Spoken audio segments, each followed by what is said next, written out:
Spanish sailors who limped into port months later couldn't agree on what they'd seen. Some called it the Iron Ghost. Others swore it was God's own trial. Officers described thunder from a clear sky and a metal hull cutting headwinds, as if the sea owed it a debt.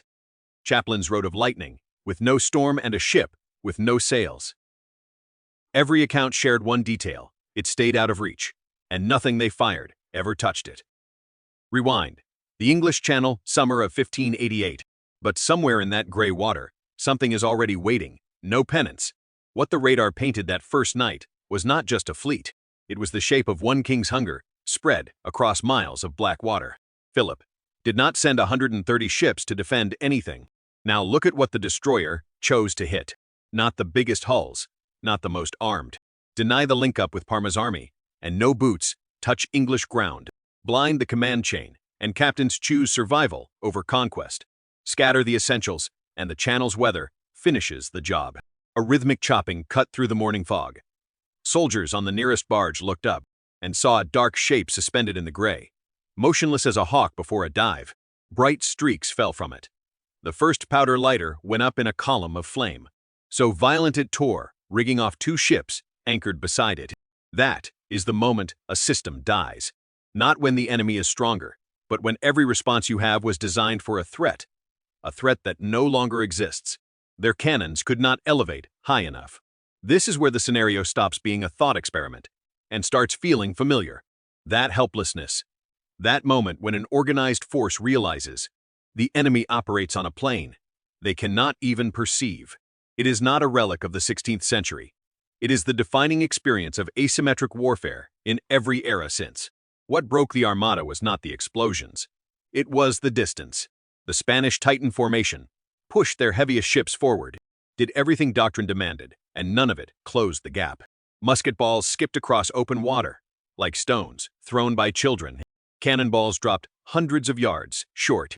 Every tactic they had was built for an enemy willing to stand and trade broadsides. And this one refused to exist within their range. That same gap is widening somewhere right now. Spain threw oak and prayer at a problem none of it could solve. The survivors called it God's wrath because no other word existed. We have a word. That part of the story should keep you up at night, not the battle. Think about what the destroyer actually represents in this scenario.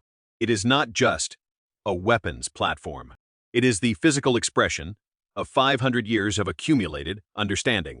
Metallurgy, thermodynamics, electronics, satellite navigation, explosive chemistry, radar theory, turbine engineering, all of it folded into one gray hull. The Spanish were not outgunned. They were outknown.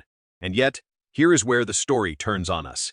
Imagine a captain standing on the bridge of that destroyer, watching 130 wooden ships scatter like leaves. He has engines that answer to a throttle instead of the weather. He is, by every measure that matters in that moment, untouchable.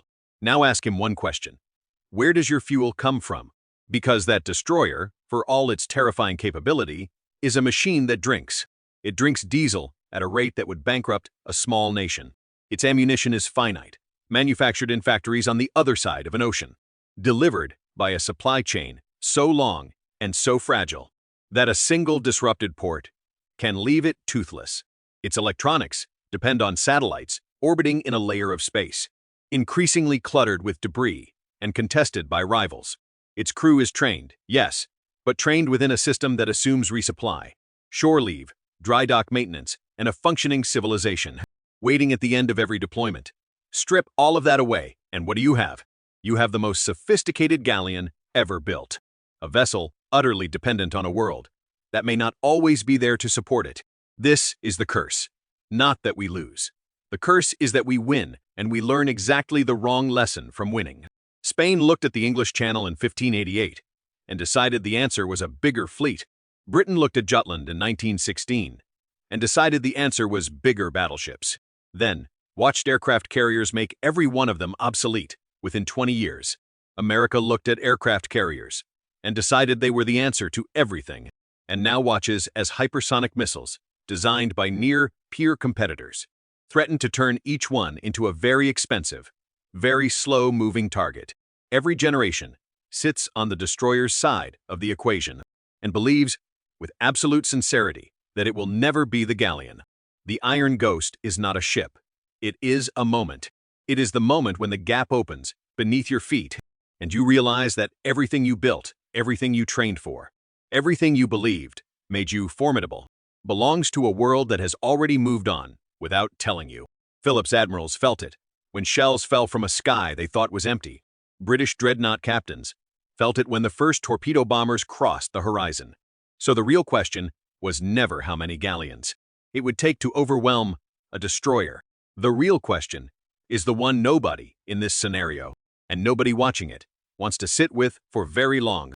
When the gap opens again, and it will, which side of it are you standing on? And how would you even know? Drop your answer below.